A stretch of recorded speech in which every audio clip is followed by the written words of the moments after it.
It was Christmas Eve, and snow was falling heavily across New York. Sarah Jenkins, 22, sat huddled in front of her computer screen, trying to finish a financial report in her small Brooklyn apartment. The light from the screen reflected her tired face, reflecting her loneliness. Her childhood fear of the dark always made her turn on the only night light. Her stomach growled, so she decided to order a pizza. The doorbell rang. She opened the door, and a cold wind blew in. In front of her was a young man with a woolen hat pulled down over his head. But his eyes still sparkled with laughter. "Hi, I'm Jacob, your delivery man. Here's your pizza." He held out the steaming box. "You're still working this cold tonight?" "Yes, deadline." Sarah smiled wryly. She shivered slightly. "You should really get some rest," Jacob said, his voice filled with concern. He was about to leave, but when he saw her shivering, he hesitated. He took off his thick coat, which still had a faint warmth to it. "You should wear this for now. It'll keep you warmer. I'll come back and get it later." No need," Sarah refused, but Jacob draped the coat over her shoulders. "Have a warm Christmas." He turned away, leaving Sarah with his coat still warm from his touch. The first seed of love was planted on a cold, snowy night. Jacob Miller, 25, sat on his old motorbike, his face beaming. He loved this delivery job, not because it paid well, but because it gave him the opportunity to see New York and the stories behind each door. He was a talented artist, but the financial burden of his mother's heart surgery forced him to put his dream on hold. The image of the brunette with sad eyes still echoed in his mind. "Deadlines spare no one," he repeated her words, then smiled. He stopped his bike on the side of the road, took out his sketchbook, and began to draw the image of the girl and the cold, snowy night. He felt the loneliness in her eyes, a sadness that he had also experienced. He remembered his dream, of an art exhibition, of his paintings hanging in galleries. He did not complain, but continued to try. He believed that all his efforts would be rewarded. A week later, on a hurried morning, Sarah was cycling to work. She passed through a small alley and was suddenly hit by a taxi. She fell to the ground, her laptop and bag flying. In the middle of the busy traffic, she panicked, not knowing what to do. "Are you okay?" A familiar voice rang out. Sarah looked up. It was Jacob. He had stopped to help an old man cross the street, and had seen her accident. He was startled, and rushed to her side. He helped her up, carefully picking up each piece of paper. "She was in trouble again. You have a skinned knee," Jacob said, his voice filled with worry. He quickly took a cotton pad and a small bottle of water from his pocket. Carefully disinfecting her wound, he helped her into a nearby cafe. Sarah felt warm inside, as if a relative was by her side. "I don't know what I would do without you," Sarah said, her eyes still wet.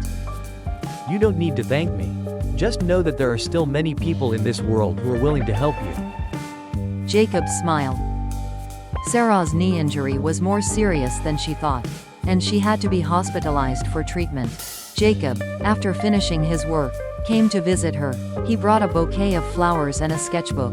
During her days in the hospital, Jacob was always by her side, telling stories, reading books, and sketching small pictures with her. "Jacob, I didn't know you were an artist," Sarah said, admiring his painting of autumn leaves.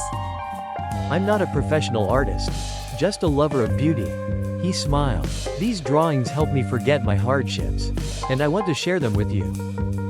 Sarah looked at Jacob, an indescribable feeling rising in her heart. Their love did not start with sweet words, but with caring actions, understanding and sharing. After Sarah was discharged from the hospital, they began to keep in touch more often. Phone calls and text messages became an indispensable part of their lives. They shared everything with each other, from happy and sad stories at work to secret dreams and ambitions. "Do you ever feel tired of work?" Sarah asked in a phone call. Yes, there were times when I wanted to give up, but thinking about my mother and my dream gave me more motivation. "Me too. Sometimes I feel like I'm just a number in the company. Worthless," Sarah said, her voice choked up. "No, you're not a number. You're Sarah, a strong woman with a good heart. You're valuable. Jacob's words were like a spiritual medicine, helping Sarah feel more confident. She realized that she was no longer alone, because there was someone who was always by her side, understanding and encouraging her. On the weekend, they decided to meet at a small cafe that they both loved. This was the first time they met each other not in an unexpected situation. Jacob was waiting. He was wearing a simple t-shirt. On the table were a book and a sketchbook. Sarah came. She was wearing a simple dress, but still very beautiful. "Hello," Sarah said, smiling slightly. Hello, you're here. They talked a lot, from funny stories about work to personal interests. They both felt comfortable and happy when they were together. They realized they had more in common than they thought. You know, I think we're meant to be. From the first time I met you, I knew you were special. "Me too," Sarah said, her heart swelling with happiness. "I'm so glad I met you." The first date ended, but it opened a new chapter in their lives. After their first date, Sarah and Jacob were no longer strangers. They started to keep in touch more often, not just through text messages or phone calls, but also through random meetings. They explored hidden cafes in the back alleys of Brooklyn, or simply took walks in Central Park, where the leaves were starting to change color. One afternoon, as they sat on a bench, Jacob took out his sketchbook and started drawing. He sketched couples walking, old people feeding pigeons, and Sarah engrossed in a book. "You drew me really well," Sarah said, when she saw her drawing. Jacob smiled. I'm just repainting the beauty of New York, and the beauty of you. Jacob's words melted Sarah's heart. He didn't say sweet words, but the sincerity in his every word, every look, made her feel warmer than ever. She realized that her world was not only dry numbers, but also had the bright colors that Jacob brought. One evening, Jacob and Sarah had dinner together at a small restaurant. Jacob looked at Sarah. His eyes suddenly became quiet. He said, his voice full of hesitation, I want to tell you something. This shipper job is not my dream. Sarah listened quietly. Jacob talked about his dream of becoming an artist, and about the financial burden of his mother's heart disease. He had to put his passion on hold to make ends meet. I really want to paint, but I don't have time, nor money to buy paint, brushes. My mother is my everything. Sarah took Jacob's hand, her voice full of understanding. I understand. You're not alone. Jacob, you're a good son, and I believe in your dream. One day, you'll be a great artist. Jacob looked at Sarah, his eyes filled with tears. She was not only a listener, but also someone who understood and encouraged him. Sarah gave him a new belief, a new hope for the future. One night, while they were watching a movie at Sarah's apartment, suddenly there was a small explosion. The fuse in the apartment blew. The whole room was plunged into darkness. Sarah panicked. She jumped up, trying to breathe but couldn't. Her childhood fear of the dark returned. Jacob, seeing Sarah panic, rushed to her side. He hugged her tightly, reassuring her. Sarah, calm down. I'm here. It's okay. It's just a power outage. Sarah trembled, tears streaming down her face. Jacob, I'm afraid of the dark.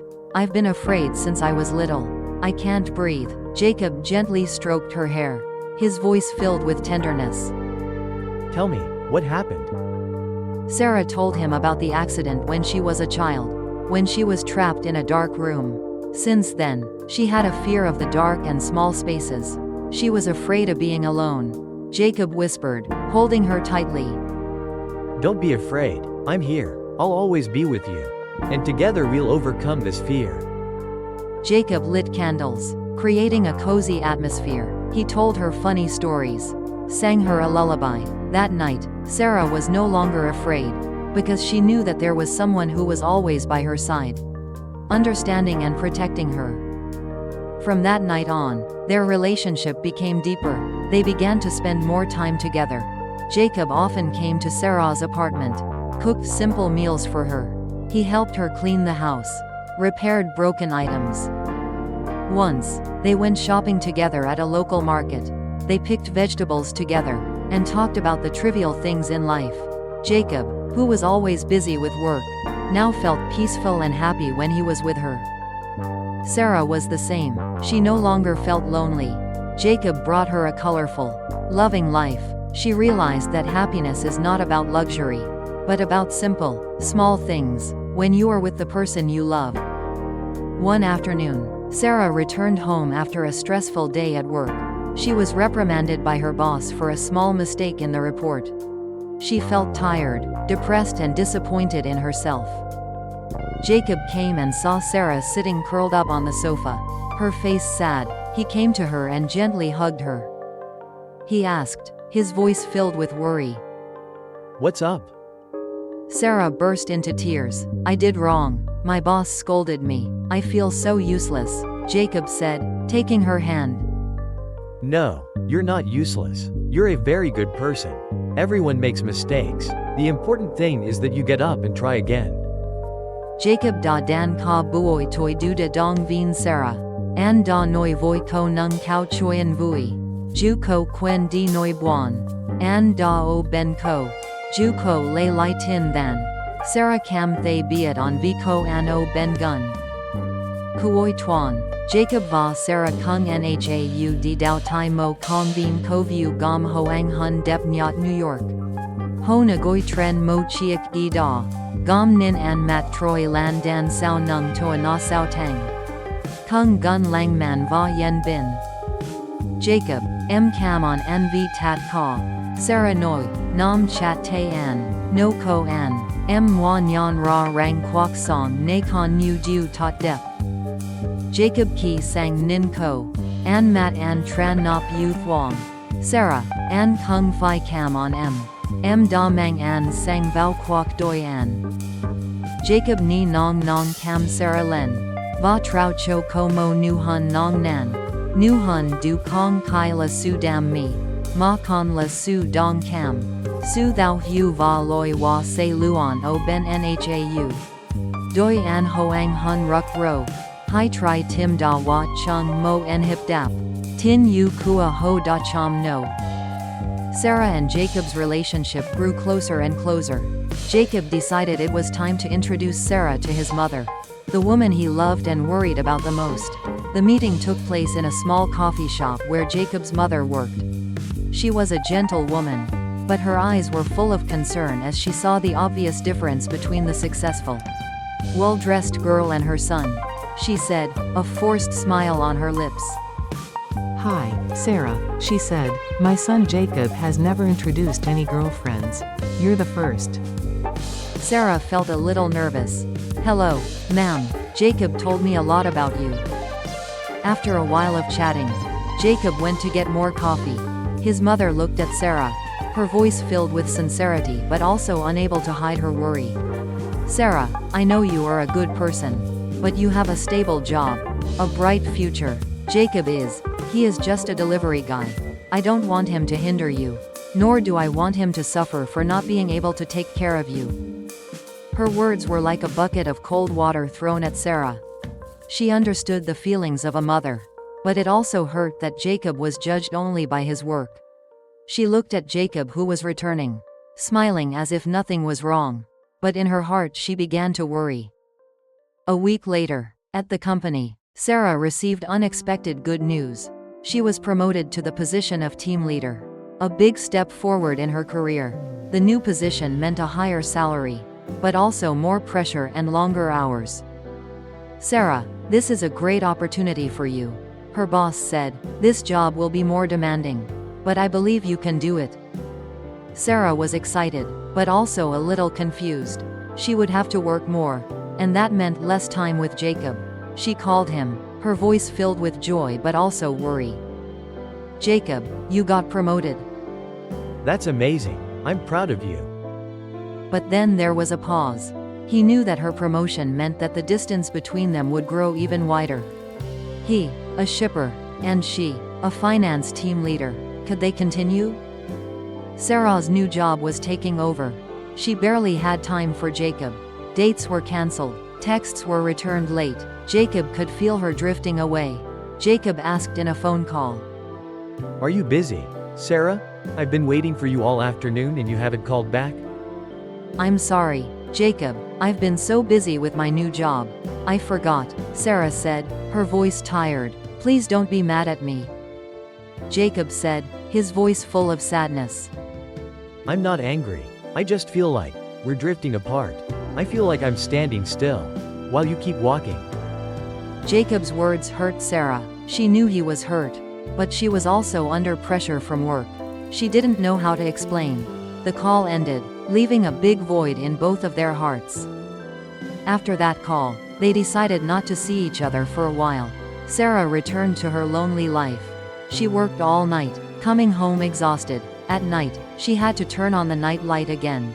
The fear of the dark returned once again. But this time it was more terrible. That fear was not just the darkness, but also missing Jacob, the fear of losing him. She remembered the days together. The simple dates, his warm words of encouragement. She missed his smile, his loving eyes. She realized that she couldn't live without him. Money, work, couldn't fill the void in her heart. Jacob, after talking to Sarah, also felt extremely miserable. He neglected his work and just sat there drawing. But his drawings were now all black and gray. His mother, seeing her son sad, understood the problem. She knew that only Sarah could bring happiness to her son. One afternoon, she went to see Sarah at the company. She gave her a letter. Sarah, I'm sorry for what I said. I was wrong. Love isn't just about work or money. Jacob has never been happier than when he was with you. Fight for your love, Sarah. Don't let the two of you suffer because of what adults say. Sarah held the letter, tears rolling down her cheeks. She realized she couldn't give up on Jacob. She would fight for her love. After receiving the letter, Sarah decided to go see Jacob. She went to his apartment, found him drawing. His paintings were now filled with black and gray.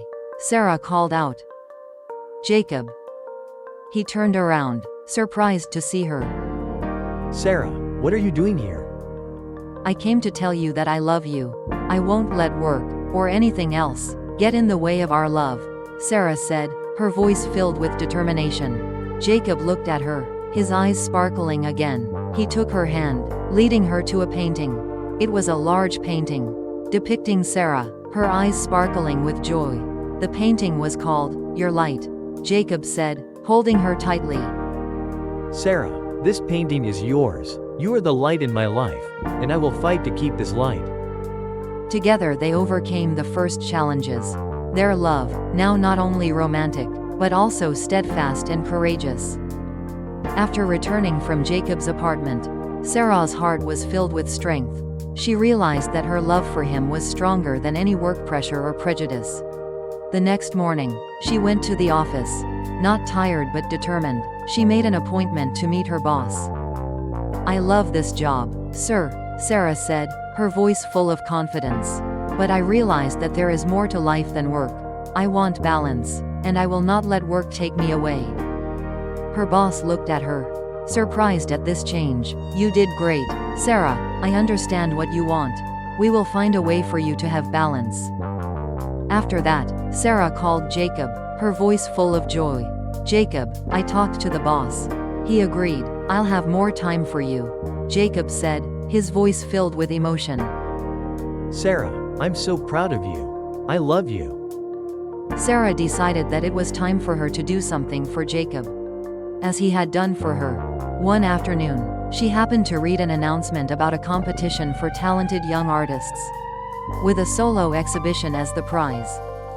Sarah secretly signed up for Jacob. She took pictures of his paintings, including "Your Light," and sent them to the organizers. She believed in his talent, and she wanted him to shine. She did not tell Jacob, but silently supported him. A week later, the organizers called Sarah and informed her that Jacob had been selected. Sarah was very happy, but she kept it a secret, wanting to give him a big surprise.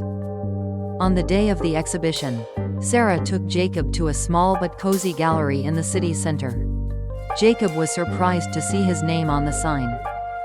Sarah, this is your first exhibition, Sarah said, holding his hand tightly. "I believe in you." Jacob looked at her, tears streaming down his face. He had never expected her to do this for him. In the gallery, his paintings were hung prominently. Jacob's mother also came. She looked at her son's paintings, especially Your Light, and cried. She went to Sarah and hugged her. I'm sorry, Sarah, I was wrong. Thank you for believing in Jacob. She said, her voice filled with gratitude.